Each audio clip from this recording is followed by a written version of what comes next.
Okay, well, good morning, everyone. Are there any questions before I start? Could you extend the deadline? Sorry? Could you extend the deadline? For what? Tomorrow? For, deadline for what? For homework. Which is due today? Yes. You did not finish? I didn't. Oh, okay. So how long more time do you need? Just 1 day. Well, okay. I mean, that's certainly fine. I mean, it just means that I will post solution late. So how many of you need extension? Okay, that's fine. So, okay, you can turn in homework by noon tomorrow, but I will say this, next homework is even much longer. So, unless you start, and you should be able to finish next homework right now based on what I taught last class. So, unless you start right away, you can't finish.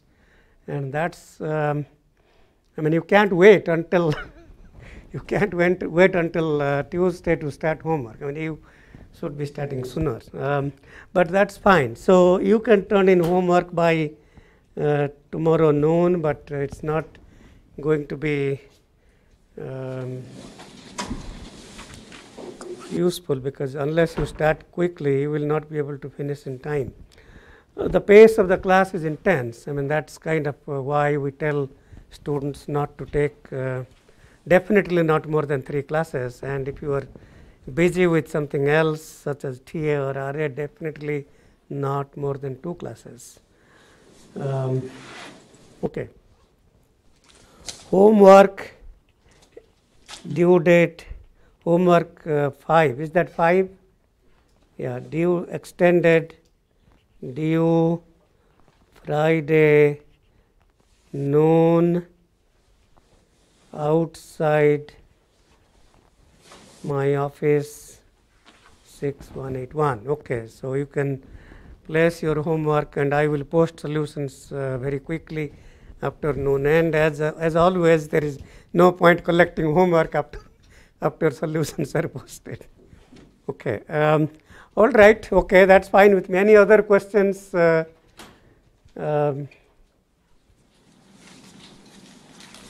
So last class I was talking about folding transformation, and we went through the very basic folding principle, and we saw that the number of folded delays is the folding factor n times the number of delays in the edge, which is W, plus the folding order of the destination node minus folding order of the source node minus pipelining level of the source hardware functional unit. So, that's corresponding to U. And if all the folded delays are non-negative, then there is nothing to do. However, in most cases, the number of folded delays may not be non-negative, and that requires some pre-processing. So, if it so happens that the number of folded delays are some of them are negative, then we need to pre-process the data flow graph for folding. And that means, as in this simple example, I showed that in the bicode example, if we place one pipelining cut set here and one retiming cut set here, then that will guarantee that all the folded delays are non-negative. However, that's good for an example, but how do you do that in a systematic and formal manner? And we saw that, okay, it so happens that we can tweak the retiming formulation slightly to solve this problem. So, retiming was introduced by Elicerson in the context of reducing critical path. And now we can use the same retiming principle, but the goal is not to reduce critical path, but to pre-process the data flow graph to fold or time multiplex the circuit. So, in the original retiming, there were two formulations, two sets of constraints. One was the feasibility constraint, which guarantees that the number of delays on each and every edge after retiming is non-negative, and that's same as the original retiming formulation. But the second constraint, which was the critical path constraint, now is replaced by the folding constraint, and we start with the equation for d number of folded delays after retiming, and that can be expressed in terms of number of, this whole thing here is number of folded before retiming. So, that quantity, this quantity here must be greater than that, or so we saw that Ru minus Rv, the retiming variables which are integer variables, should be less than or equal to the floor function. We put the floor to make sure that the right hand side is an integer. So, these two sets of constraints, the feasibility constraint, one for every edge, and this constraint, one for every edge, will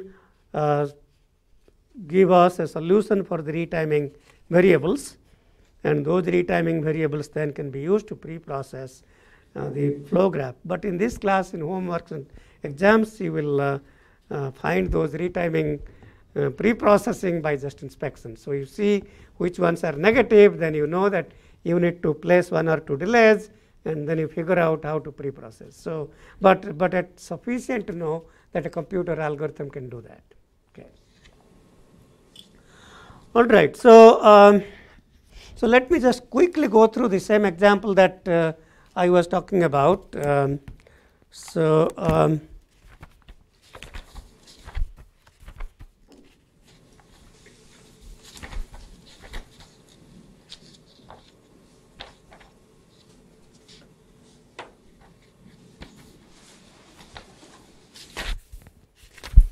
Okay, so in terms of how the example is presented in the textbook, so I started with a version which is already pre-processed.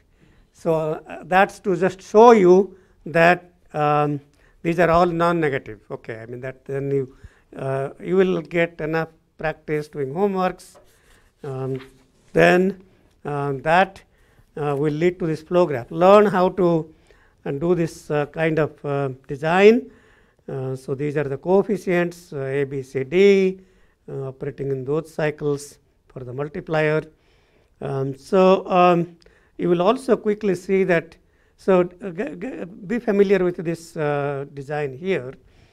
So for example, from the multiplier, if you look at from the multiplier output, the number of delays is either 0 or 1 going to the adder. Okay, so it's either 0. So in clock cycles 0 and 2, this input is fed directly to this input, left input of the adder, and with one relay goes to same 0 and 2 for the top input of the adder. Okay, so the adder has two inputs, and so if you look at the number of delays coming out of the multiplier, so the multipliers are 0. Let's see here. Node number 5, 6, 7, 8. So if I take anything 5 to 3, that's 0 delay, 6 to 4, 0 delay, 7 to 3, 1 delay, 8 to 4, 1 delay. So that says that all these nodes 5, 6, 7, 8 are mapped to one hardware multiplier, and the number of delays, folded delays from the multiplier are either 0 or 1. Okay, that's what you see in the next page.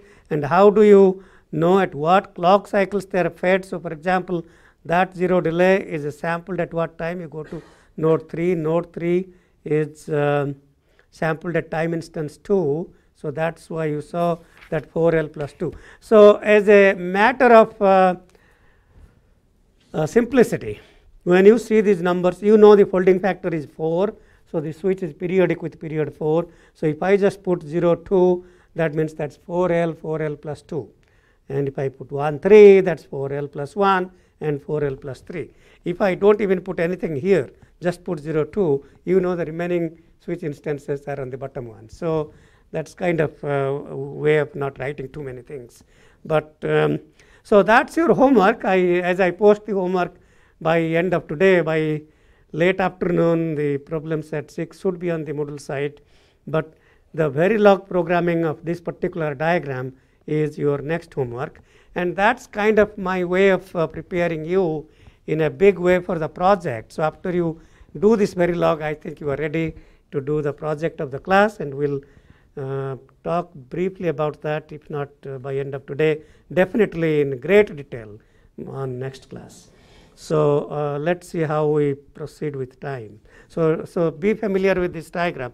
Okay, so now we start with the original biquad. So, that is our original biquad, and for the original biquad, now we do not take the solution. So, it is like the first we took the solution, and then we explain how to get to that solution. So, this is the folding equation, and you will see here minus 3, minus 4, minus 3, minus 3. Okay, what is that telling us? Well, it is saying that these minus 4, this minus 4 will become 0 because folding factor is 4. So, if I just add one delay on the edge 6 to 4, that will become 0. Okay. Anyway, there is also retiming constraints. Okay.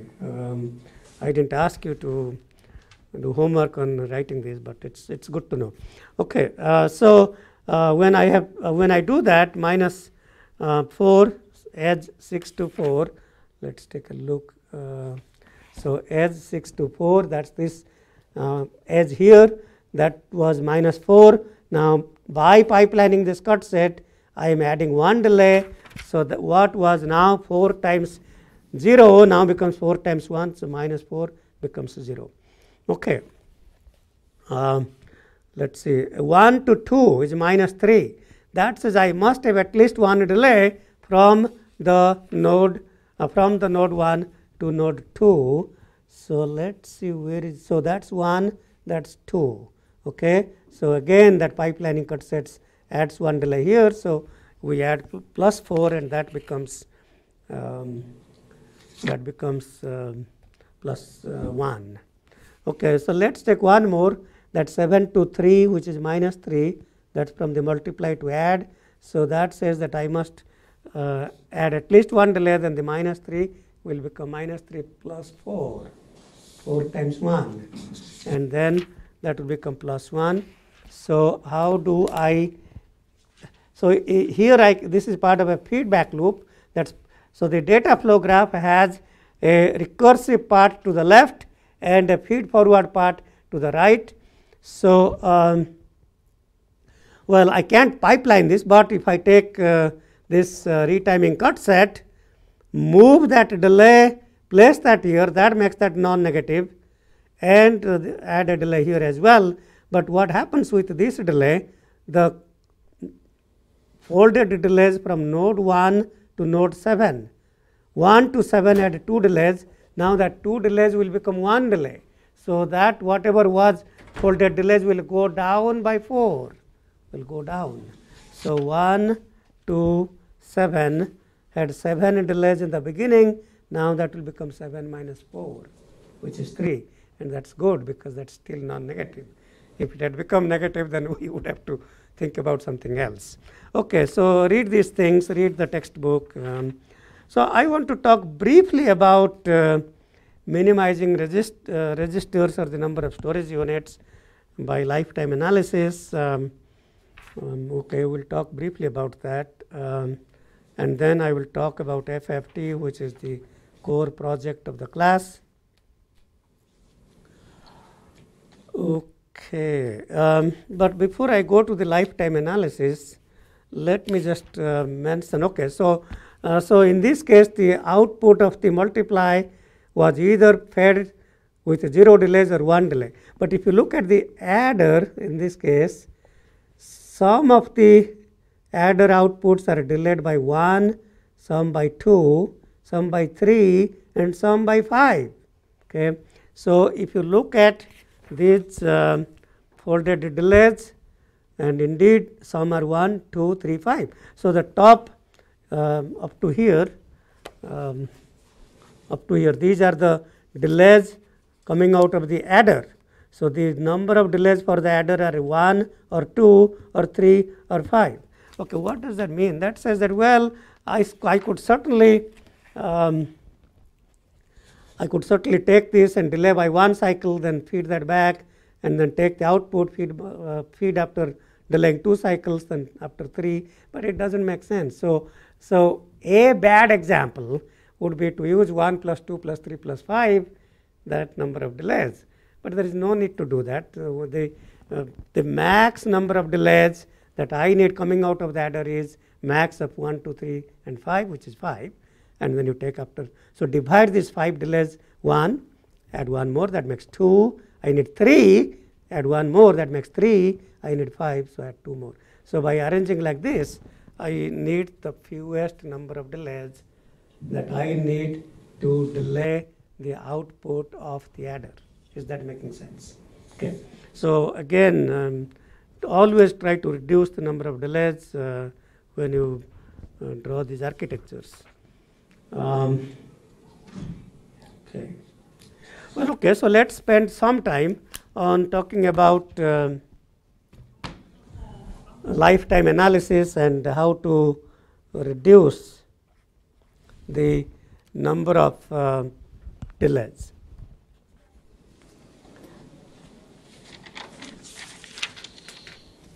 So a lifetime analysis is an idea, again, like many of the basic principles in the class, has been used for a long time in compilers, and the main difference, again, what we are learning with the DSP is the lifetime analysis of the variables is periodic.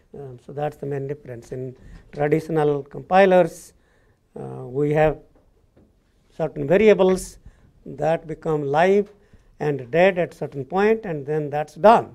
But here we have to construct allocation of those variables to storage units such that we guarantee periodicity. Okay, so that's the whole class is about periodic computation and iterative computation that continues for a long time. So to illustrate the basic idea of lifetime analysis, in the book I talk about a very simple operation of matrix transpose operation. So let's say that I have a 3 by 3 matrix, A, B, C, D, E, F, G, H, I, so 3 by 3 matrix, and we want to design a transpose operation. So I take that matrix and I want to compute. So I want to design a very simple matrix transposer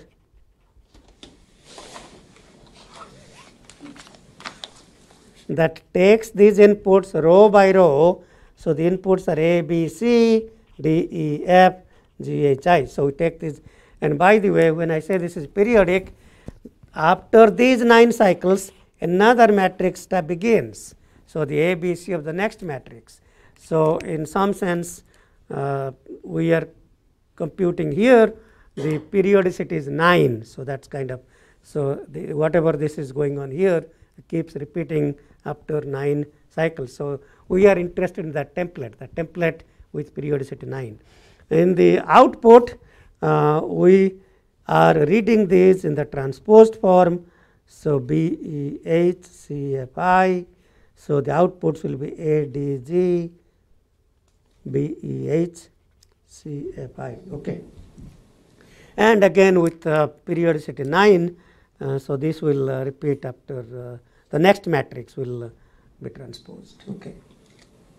So, so we want to basically get a sense of when a certain variable is input and when it needs to be output.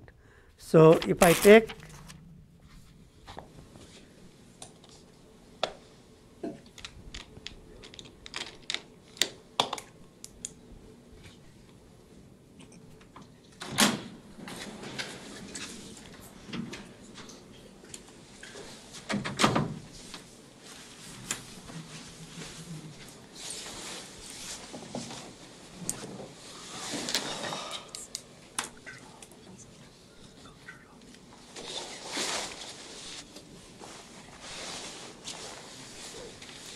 okay, so A, B, C, D, E, F, G, H, I, these are the 9 variables. So, this is variable and these are input in clock cycles 0 through 8. The desired output time of these, so this should be output in transpose form. So,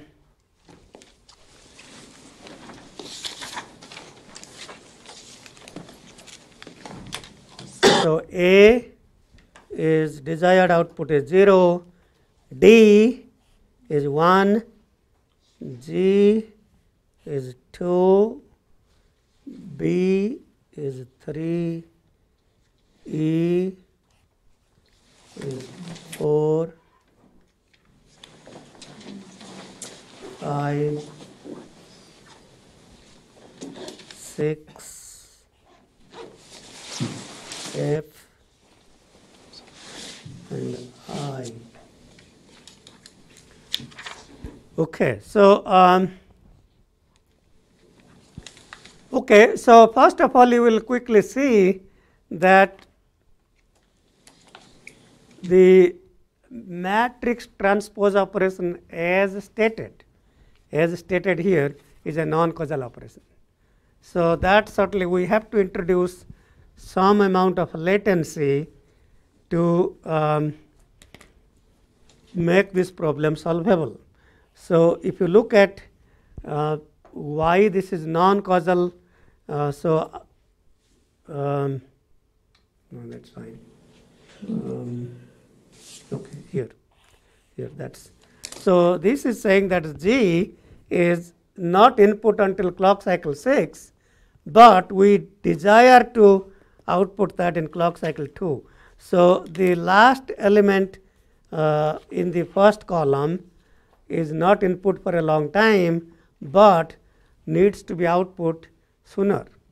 So, if this was an n by n matrix transpose, this would be input in clock cycle. So, this would be 0, n, 2n. So, I guess this would be something like n times n minus 1, but I need to output that at time n minus 1. So, that is why this number here is much less than that number. So, that is the worst case.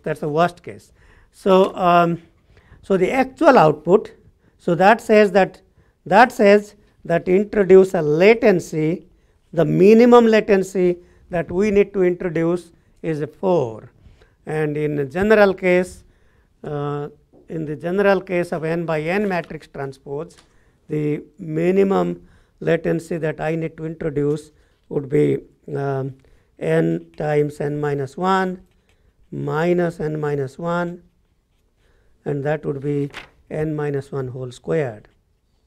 Okay, so n minus 1 taken outside, that times n minus 1. So, that is the minimum latency in terms of a n by n matrix transpose.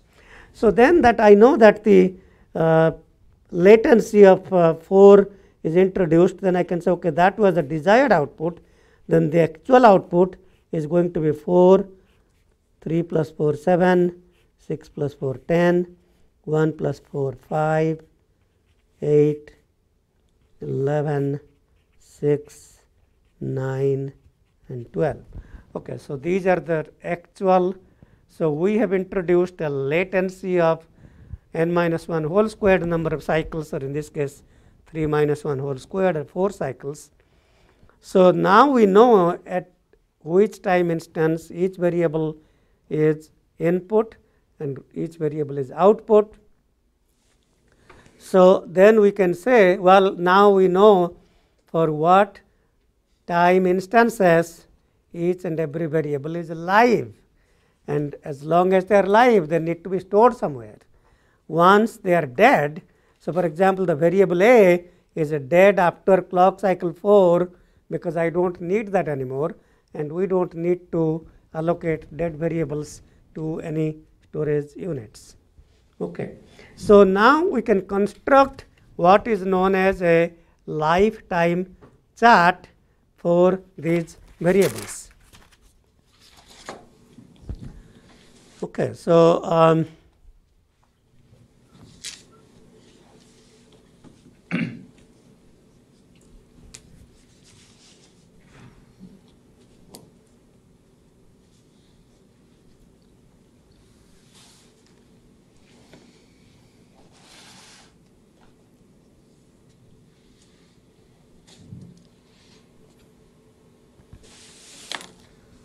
okay, so A is live from 0 to 4. So 0 to 4, that's variable A. B is live from 1 to 3. 1 to 7. 1 to 7. Okay. C from 2 to 10.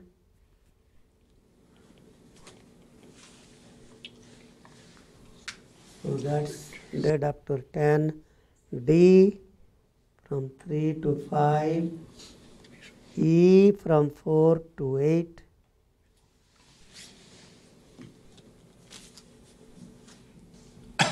F from 5 to 11. G does not need to be stored, so from 6 to 6. So that means we don't need to store that. H is 7 to 9. I is 8 to 12. Okay. Okay. So now we have a lifetime chart for these 9 variables. So think about that. A is in clock cycle 0, A is input. So for example, we will so if I input A here, so let's say A is input in clock cycle 0, then A will be available here in clock cycle 1. A will be available here.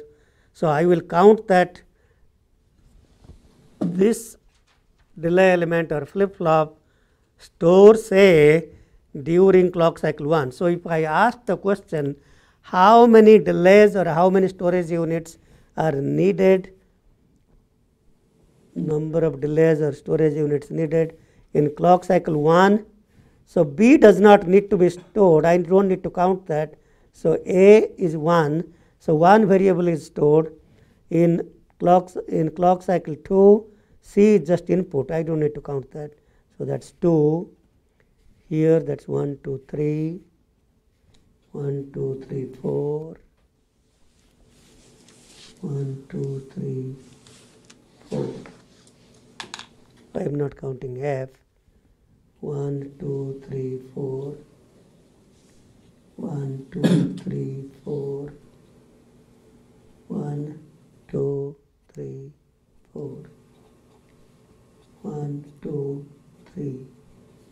1, 2, 3. 1, 2, and 1. Okay. So these are the storage units that are being held. But I also said that this is periodic computation.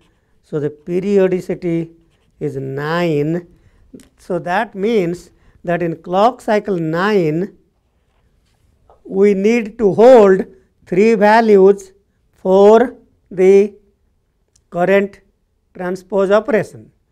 But when I am also at clock cycle 9, I am beginning the next transpose operation, which means that I need to add 3, 9 minus 9. So if you think of this as a template, the same template is going to repeat with 9. So there will be another A starting at 9 from 9 to 13. So that's for the next transpose operation.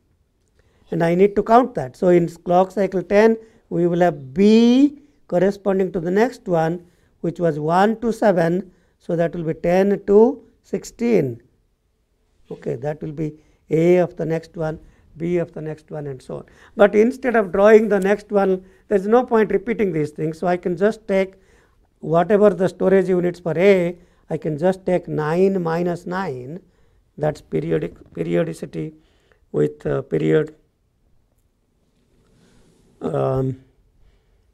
9. So at clock cycle 9, we have storage variables of so if I take this as 0, so add that 0, that's adding the periodicity. So that's 3 plus 0, 3. At 10, I add 10 plus 10 minus 9. So that's actually storing that A. That 1 is 4, and 2 plus, so 11 minus 9 is 2. So add this 2 here.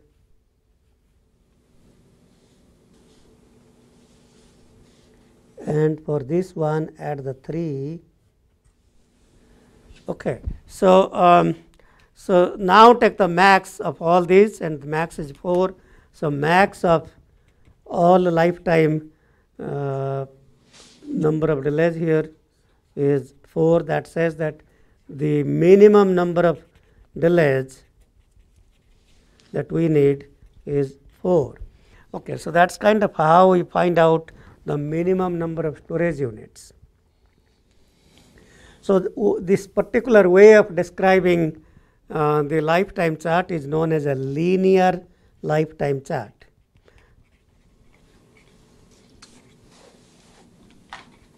There is another way of describing the same thing. We can capture the periodicity by a circular lifetime chart, which essentially captures the same thing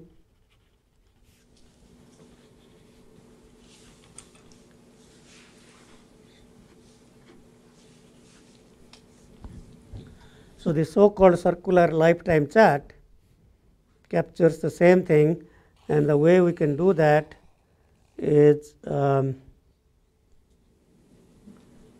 if I take this and divide by 9 parts, because the period is 9, so 360 degrees by 9 is about 40 degrees, 360 by 9, so that's 40 degrees, so that's 40, 80, 120, 160, 200, 240, 280, 320 and 360. Okay, that's 9 parts.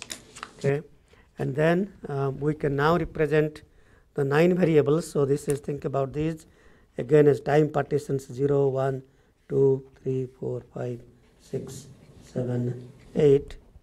Okay. So A, that was live from 0 to 4. So instead of describing that in the linear lifetime chart, so I can describe A is live from 0 to 4. So that's A. B is live from 1 to 7. So B is live from 1 to 7. So that's B. C is live from 2 to 10. So that's 2 to 10. So to go to 10, I count this as 8, 9 and 10. So you can see that at this cycle I already have 3 storage units. Okay, so I'm not going to complete this diagram. I'm not sure if the book shows or not. Let's take a look and see if this is described in the book, then I can just show you, but I'm not sure if it is described or not. Yeah, it is. So, okay, I can show you the same example here. So A is live. Okay, I am using a little different notation. So I'm not showing your age. I'm not counting A, which is live from 0 to 4. I'm not showing this as 0 to 4. I'm showing 1 to 4 because 0 is just input and is not counted as a storage unit. So that's why A is shown as 1 to 4. And similarly, B is live from 1 to 7. So that's shown as 2 to 7. Okay. So, and then how many delay elements do we need? So you count at each and every partition how many storage units. So here at time 0, 1, 2, 3, 4. So in fact, it so happens that at each and every except I guess this time partition 2, I see 3. But except that, by the way, when you see that it's 3 and not 4, that means there will be some slack in allocating to some register. 4, 4, no, this is 3. So this, oh no, this is 4. This is 4. So only I guess time partition 2.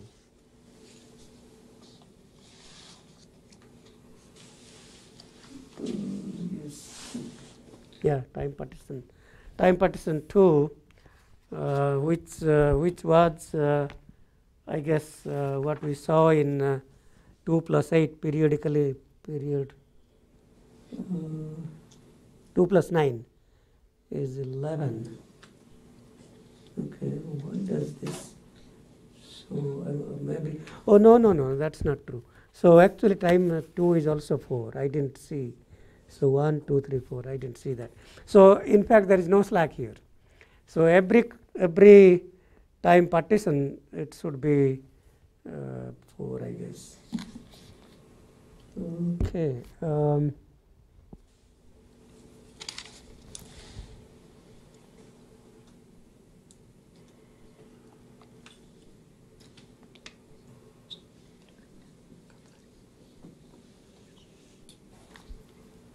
Okay, some number that shows 3 should actually be 4. And any idea why this at clock cycle 9? H is not considered. I didn't include H. Oh, okay. 1, 2, 3, 4. So 4 plus 0 is 4. Thank you for correcting that. Good. Very good. So that was bothering me. Why is it showing 3 when in the circular chart that's 4? Okay, you can describe that by a linear lifetime chart or a circular lifetime chart. It doesn't matter. So the next thing is how do we allocate these variables, and there are many possible ways to allocate these variables, and it's not unique, but there is at least the one algorithm that I present in the book, the so-called forward backward allocation, at least guarantees that the variables the allocation can complete. Several allocation schemes may not complete, but at least I am not saying that this is the optimal one, but at least this is one allocation scheme that can guarantee that the variables are allocated in a way that these can be completed. So if I call, well, let's see, let me just use the same notation from the book. I'm not sure what notation I have used here. So these notations are starting with R1. Okay, so if we use the 4 flip-flops as R1, R2, R3, R4. Okay. Okay, so so we will use the notation R1, R2, R3, R4.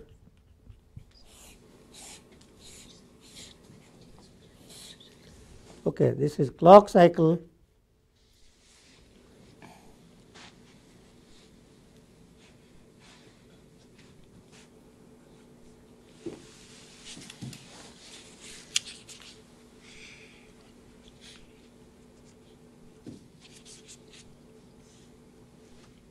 Okay, so this is input. So we are inputting A, B, C, D, E, F, G, H, I. Okay.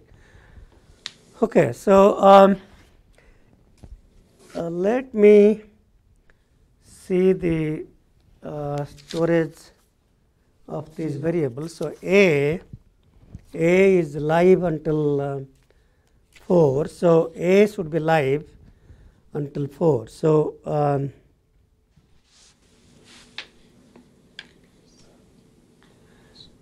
okay, so if A is input in clock cycle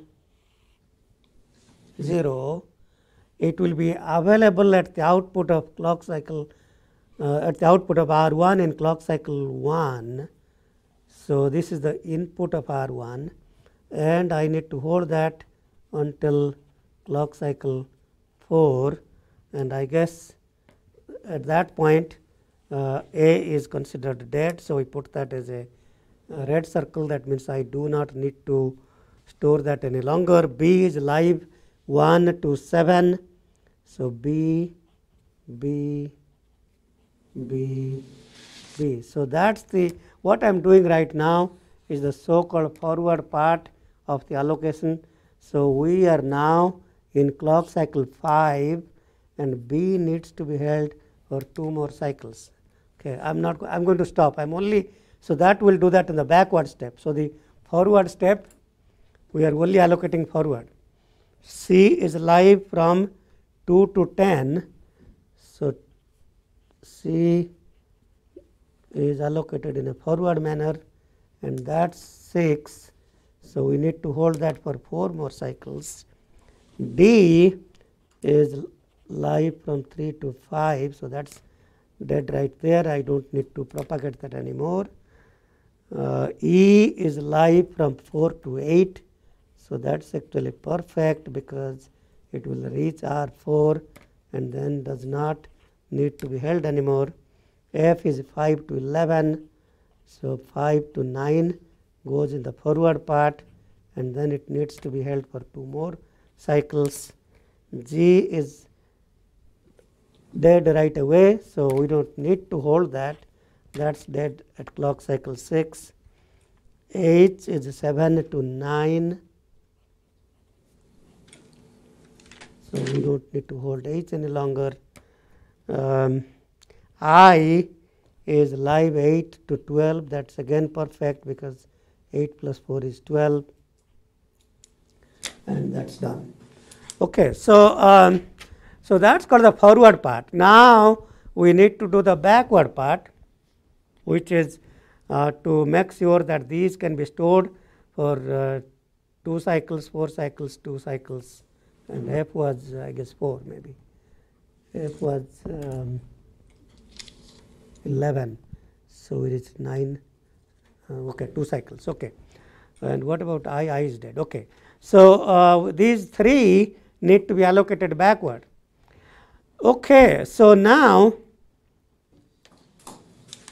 so if I want to allocate B to a backward register, then I can see that there is only well, I suppose, yeah, there's only one possible choice. So that has to be input to R3. C, well, I have only again one possible choice here, because this is every clock cycle, all flip-flops are storing something. There is no slack, so there is only one choice.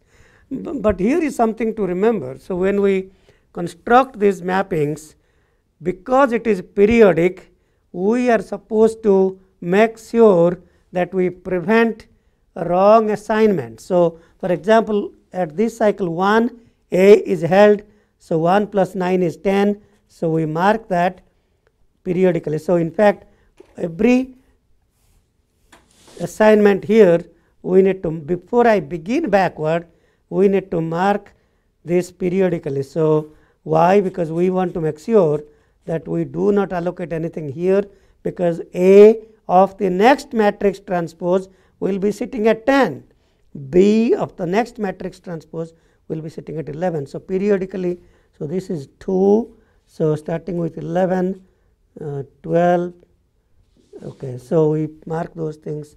3 plus 9 is 12, and 4 plus 9 is 13. Okay.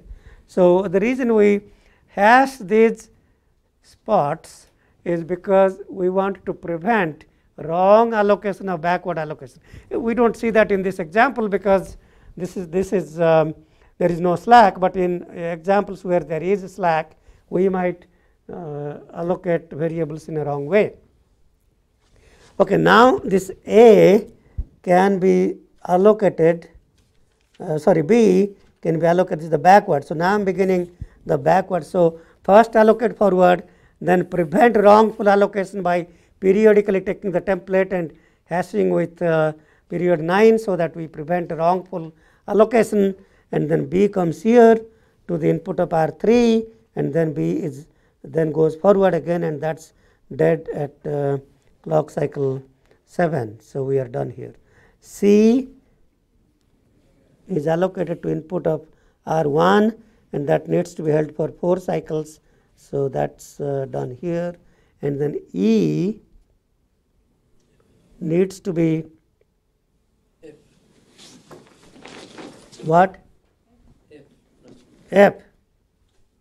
F needs to be, okay, E is dead, right? Yeah, good. So F is only one spot, so I can only allocate backward for 1 and then held for 2 cycles, and that's done. So if you can see now, indeed we are outputting A, D, G, B, E, H, C, F, I. Okay. So how do I take this allocation table and map that to a diagram that shows these allocation instances? Well, okay, let's see if we can do that here. So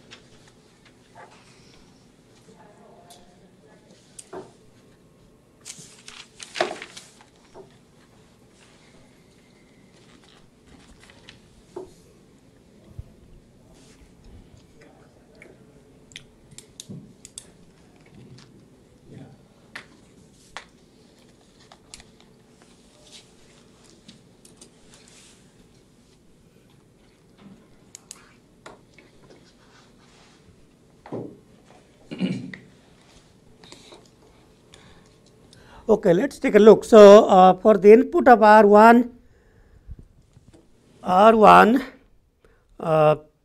the only time we assign something to the input of R1, that shows you are held at clock cycle 7, C is held at clock cycle 7. So that C coming out of the output of R4 needs to be input in clock cycle 9L, period is 9 plus 6. Okay, so that's 9L plus 6, input to R1 at clock cycle 6, available at the output of R1 in clock cycle 7. Okay, so I don't see any other thing input to R1, so that's okay. If I look at R2, I don't see anything coming back, right? I don't see any backward allocation to R2, all forward. No backward. So that's actually not necessary. So that's simply going to R2. R3 has backward allocation for 2 time instances.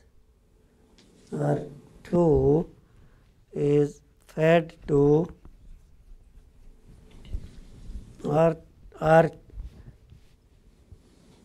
3 is, so this one goes here in clock cycle 2, so that is available at 3. No, that's not 2, clock cycle 5, clock cycle 5, so that's available in 6, and the other backward is clock cycle 9, so it's available at 10. 9 is same as 0. 9 is same as 0. Okay, so that's, and what about R4? There is no feeding itself, so I guess that's straight. Okay, so that completes all the switches to the inputs of R3. How is the output collected? So output is coming out of R4. So output of R4 at clock cycle 4. So the output, so that's the transpose output. So that's coming from output of, so the output is collected from output of R4 in clock cycle 4. So I'll just write 4, that's 9L plus 4. And in clock cycle 7, 9L plus 7, E in clock cycle 8, 9L plus 8, C in clock cycle 10, that's 1, F is clock cycle 11, that's 2, and I is clock cycle 12, that's 3. If I look at R3, there is no circle here. There are a couple of circles in R2, so that's clock cycle 5. So this is clock cycle 5, and another is 9, which is 0. And then 1 from the input right away, that's not storing anything, and that's 6. And if you look at, indeed, we have 0, 1, 2, 3, 4, 5, 6, 7, 8. So we have all the time instances here. So if you look carefully, it is not surprising that the only reason I am able to feed something back to input of R3 is because the output of R2 at same time 5 and 0 are not feeding to R3. We are able to feed something else in those two instances.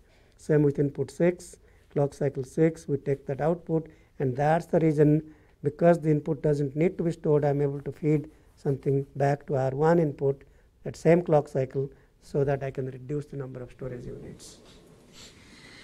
So that's a lot. I mean, that's you will have at least one homework problem to play with lifetime analysis. Okay, so so let's see what the book shows. So that's the forward part of the allocation, and then these field boxes prevent future allocation, and then the backward steps. Okay, so okay, where is the circuit for? Oh, here. Okay, so the transpose circuit is then, as I described, feeding back to input R1 at clock cycle 6, 0, and 5, and so that's going to transpose. So if you so log 9 to base 2 is 4. So if you have a 4-bit counter, and you can either have a Karnaugh map and simplify logic, or let Verilog do it for you. Just put the count of the counter is these numbers, and then it will sample the output from those instances.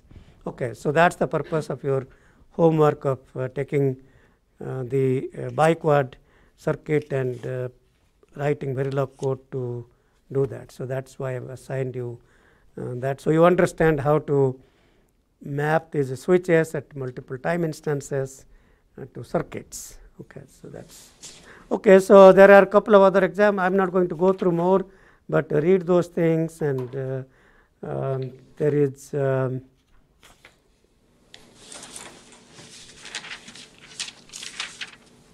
there is a lot more. We are not going to get into a lot of detail on the lifetime analysis. This is some other example that shows that A could have been assigned to, but A needs to be held for one cycle. So it helps to assign just to R2, so that the output is A, and B needs to be held for 1 cycle. So that's so if you see what it shows, feeding the output of R3 to R2 here and here are using the same interconnection. There is quite a bit involved here. So, so anyway, I want, so the formal algorithm of the forward backward, if you want to read the paper that I wrote long ago, I suppose, let's see here. So that's actually reference number 6. That's the paper I wrote in 1992.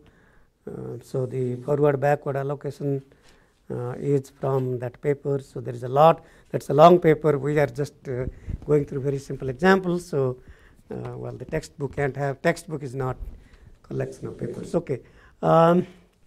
So I guess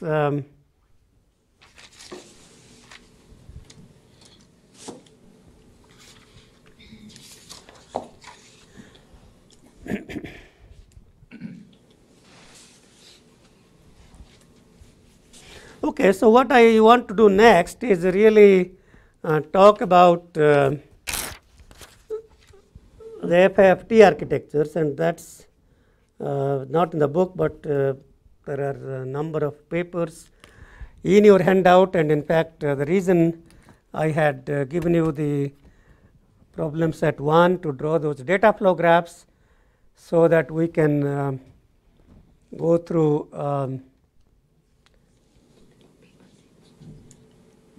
a couple of papers quickly, and you have to read those on your own. Okay, so let's connect to the computer screen.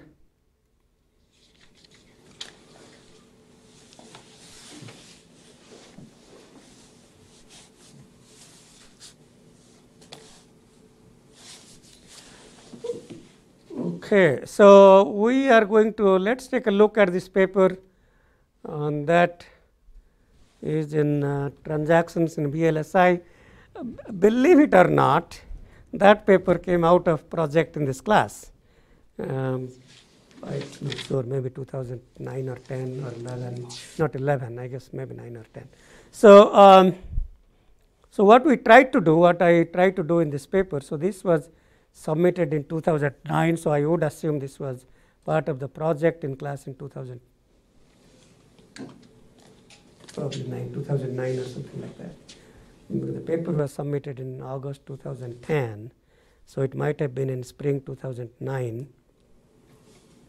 And my former student Manohar was a TA for the class, and I took the best students project from the class.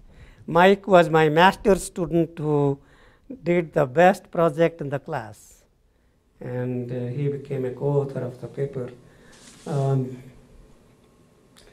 Okay, so so you have had a glimpse of this from first week in the semester.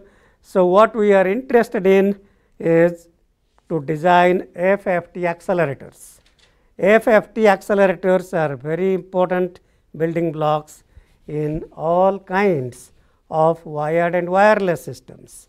So you talk about any wireless system, 5G, and anything that uses OFDM, so that uses FFT and IFFT.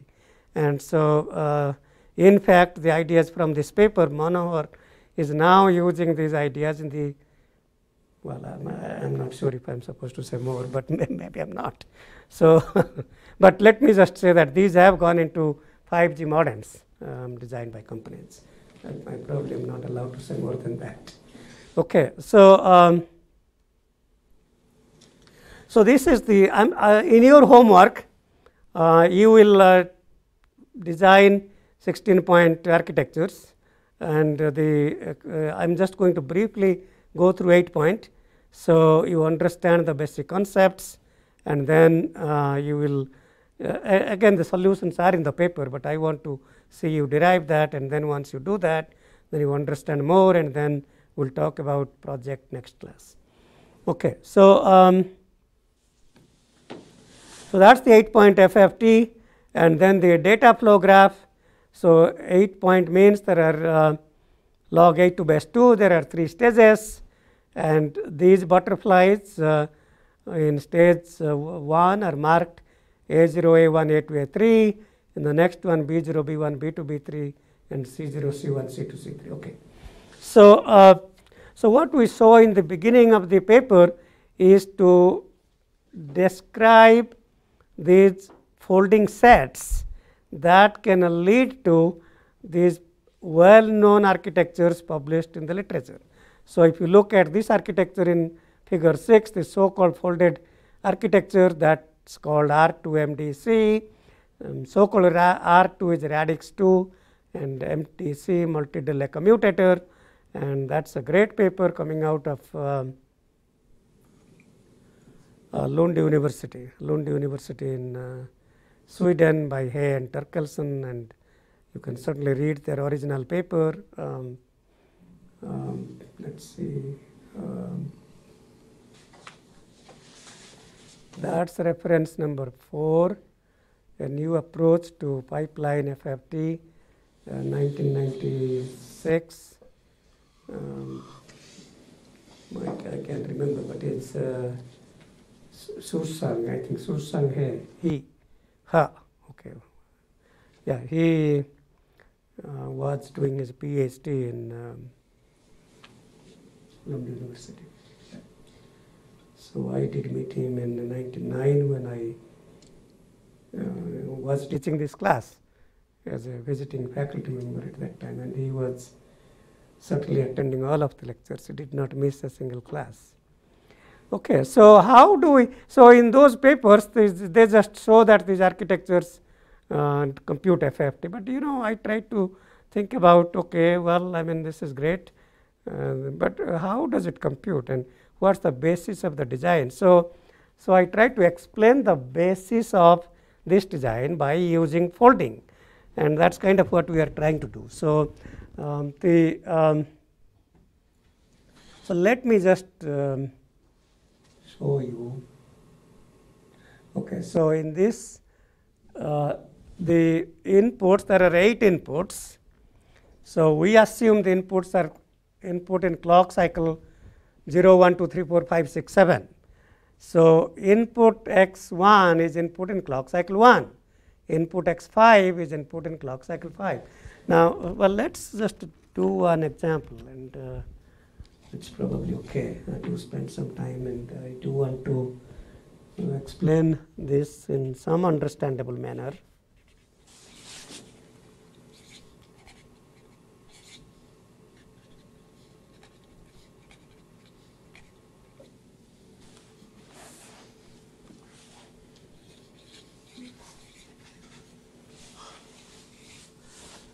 A0, A2, A1, A3. Can switch the screen. Yeah, could you please connect to what I am writing? Thank you. A0 to B2, A1 to B3, and the butterflies here are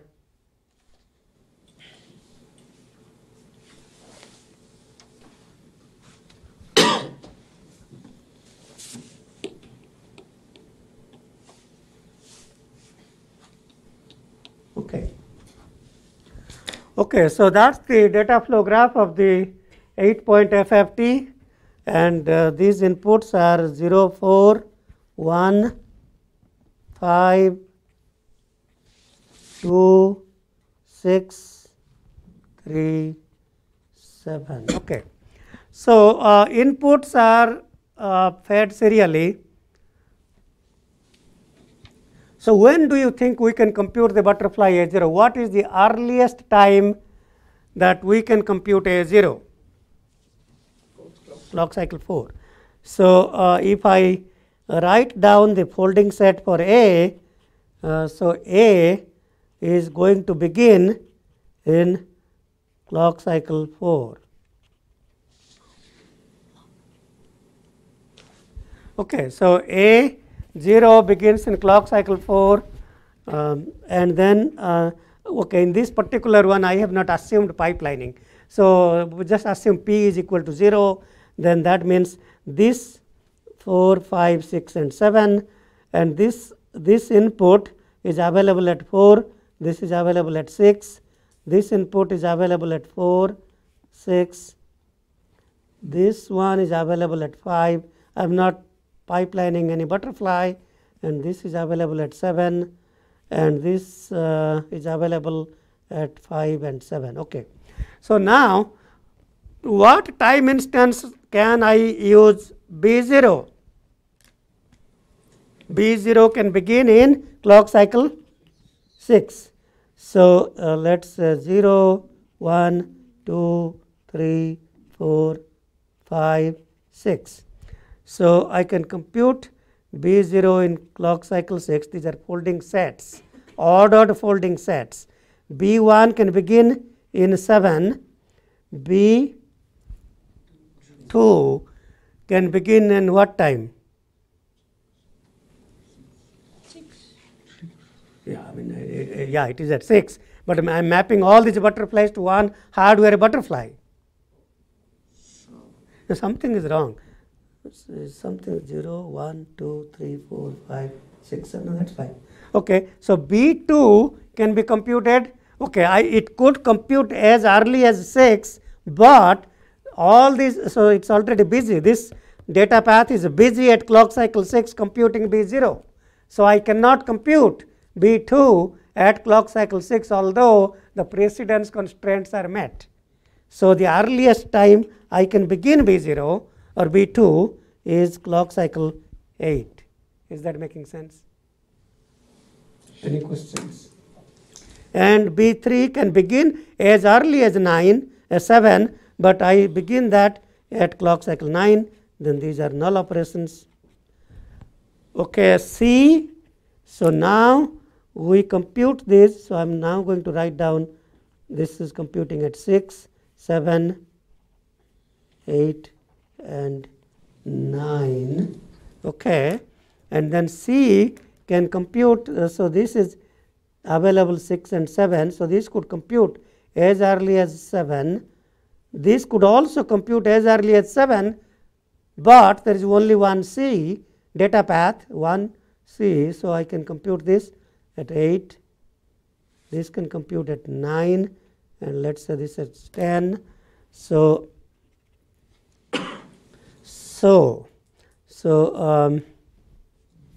let's take a look at. Let me just see what the book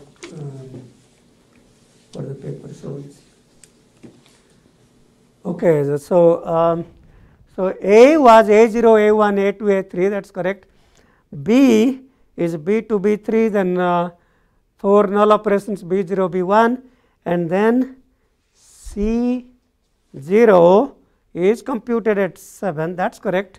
And then 8, 9, and 10. That's correct. Okay. So C0 is computed at 7 clock cycle 7, and these are 8, 9, 10, which would be folding orders 0, 1, 2. Okay, and then okay, so that's the folding set. Okay, all right. Yeah, go ahead. B2 can be computed after clock cycle 6. Yes. Can we compute B2 before B1? So B0, B2, then B1, B3. Yes. Yes. Yes. That's another folding set. How do we make the priority between B2 and B1 then? Yeah. That's a good question. I mean, that is exactly where the freedom comes in, and indeed. Indeed, that the second. So there are many architectures here depending on folding sets, and let me see if that particular solution is shown here or not. So you are saying no, that's probably not shown. Okay, that's not shown. Okay, so yeah, I mean, I guess indeed one could. So this what it does, it finishes the top ones and the bottom ones, and another solution is to take the even ones and the odd ones. So, depending on how we pick these folding sets, there can be many different architectures with different properties, and we will talk about that more. We will talk about that, but for now, so that's the folding set. And so, how do we design the architecture? So, I can try to see if we can, if I don't complete today, we can continue discussing this next class. But basically, the input comes in, and then so then we have 4 delays here. So, that's the butterfly 1. So, corresponding to stage A, that the first butterfly, why I am putting 4 zeros? Think about if I have x4, if I have x4 here, we get x0 here. If I have x5 here, what is available at that cycle? X1. So, 1 was fed in clock cycle 1, it will be available here at clock cycle 5 after 4 delays, and I have x5. Similarly, clock cycle 6, I have x6 at the input, x2 here, clock cycle 7, I have x7 at the input, and x3 at the output of these 4 delays. So, that lines up correctly. Okay, great. Now, what's going on between this butterfly 1 to butterfly 2? How do I design the interconnection for butterfly 1 to butterfly 2? Okay, so so let's think about what's really going on from butterfly 1 to butterfly 2. So, so I am going to write down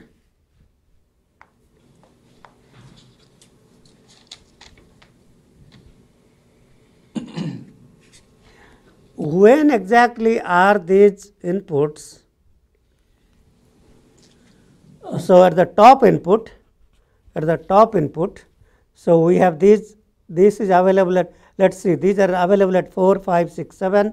So, variable 4 is live until 6, variable coming out at 5 from the butterfly is live until 7, variable for the 6 coming out here is not requiring storage. So, that is 6 is just dead right away, but it goes to the bottom of the butterfly. So, we need to make sure which, so the top input goes to the bottom top output of butterfly 1 goes to bottom input.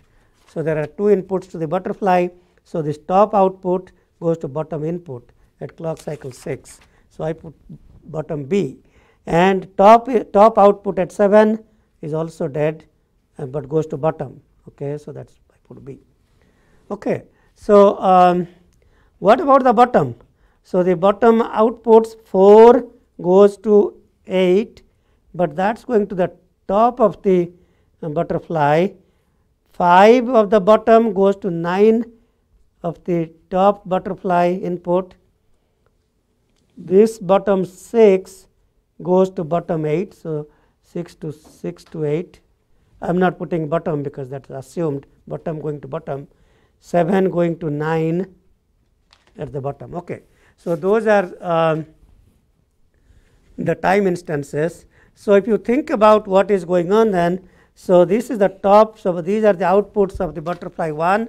So, that is coming out of here, and then so 4 is going to, so after 2 delays,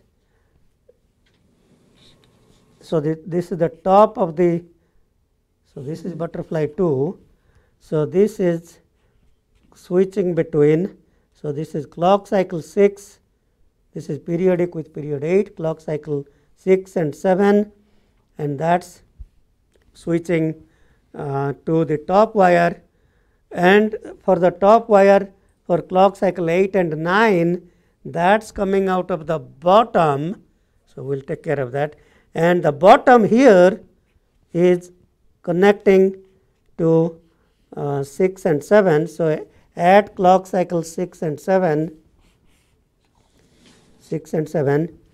the top output goes to the bottom input to the butterfly 2. So, that is at 6 and 7. Okay, so For the bottom one, so the bottom to bottom 6 to 8, 7 to 9. So with 2 delays here, that goes at 8 and 9. So let's put 0 and 1. Clock side of the folding order 0 and 1. And it goes to top with 4 delays. So I take this 4 and put 2 more delays and then sample that at clock cycle 0 and 1. Okay, so that completes that what is going on in the interconnection circuit from the first butterfly output to the next butterfly input. Now, okay, we are running out of time, but I do want to spend more time on this and explain this. So here is what we are going to do. Because there are 2 delays here, let me just spend 20 seconds. I can move the 2 delays here by retiming, node retiming. At the same time, I have to change the switch instances to 4 and 5, and if these were 8 and 9, they have to be pushed back 2 cycles, so that will be 6 and 7. Okay, you are familiar with all these ideas, so it's not new. So we'll get to more about this and we'll continue next class.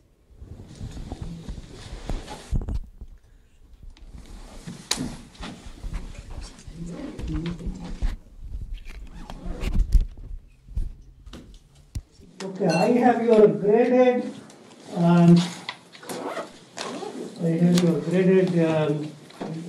Moodle assignments. So this is the problem set 3 Verilog, and you can try to see why you are losing points on this.